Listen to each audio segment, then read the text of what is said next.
शायद इसीलिए इस तरह की आवश्यकता हमें पड़ी। लेकिन कहीं न कहीं हम अगर संवैधानिक स्थिति की बात करें तो आज कहीं न कहीं दहेज को लेकर, नारी उत्पीड़न को लेकर या अनेक जो जघन्य समाज के अंदर समस्याएं हैं उनको लेकर हम जूझ रहे हैं। तो ये सोचनीय विषय है कि कामकाजी महिलाएं नहीं, जो घर के अंदर रहने वाली जो घरेलू, अब हम मान लेते हैं कि हम कामकाजी महिलाएं हैं, हमारा जीवन तो बड़ा सुंदर होगा, ऐसा नहीं। जो कामकाजी महिलाएं, मैं तो हमेशा कहती हूँ कि जो सुबह सुबह 7 बजे तैयार होकर अपनी स्कूटी को लेकर, गाड़ी को लेकर दौड़ रही है, वो रानी लक्ष्मीबाई से कम नहीं है। रानी लक्ष्मीबाई ने तो 1 दिन या 17 दिन लड़ाई की थी, हम तो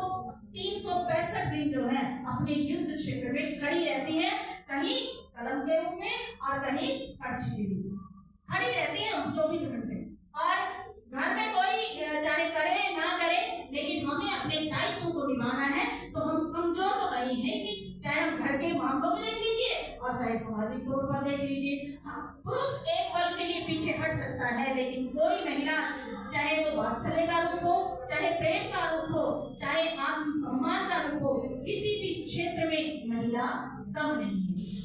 सही कहा है। मैंने एक अपनी पुस्तक लिखी है, काव्य संग्रह है मेरा, लिखना थोड़ा कर लेती हूँ। तो उसमें मैंने प्रांजल, एक पवित्र विचारधारा, प्रांजल मेरी बेटी का नाम है, मैंने प्रारंभिक रूप ही उस काव्य संग्रह का अपनी बेटी के नाम से दिया, क्योंकि जब मैं काम से घर लौटती हूँ, हर महिला काम से काम पर लौटती है, कोई महिला काम से घर नहीं लौटती,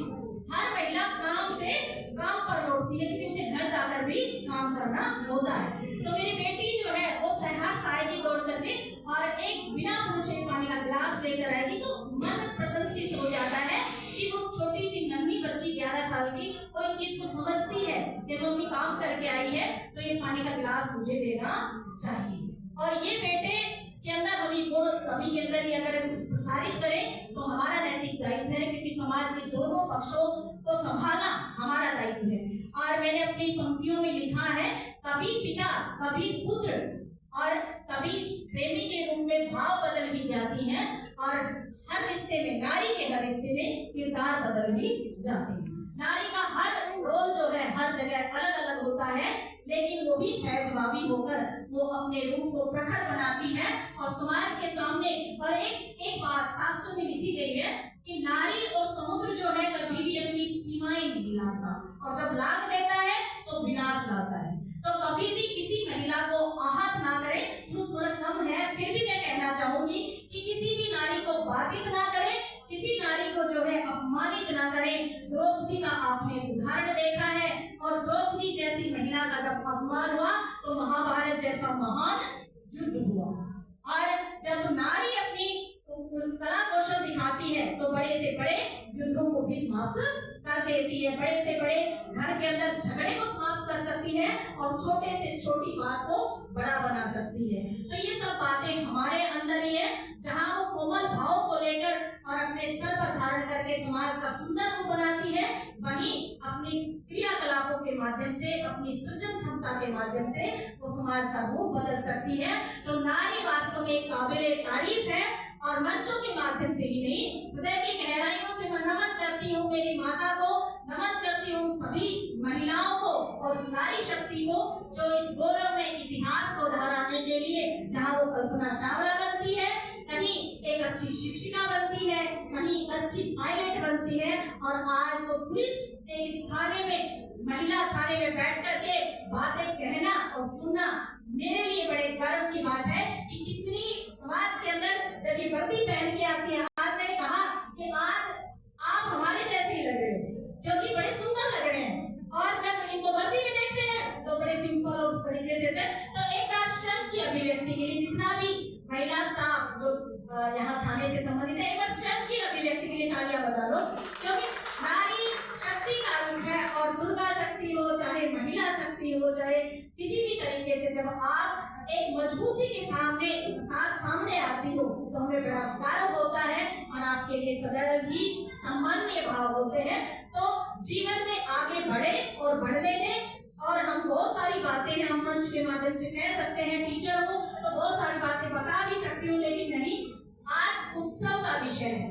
आत्मीयता, हाथ से हाथ मिलाने का अवसर अवसर है। और नारी सम्मान के लिए मैडम कह रही थी कि मैं तो चाहती हूँ कि सबको समानता का अधिकार मिले और महिला दिवस ना हो। आप एक परिवार में देख लीजिए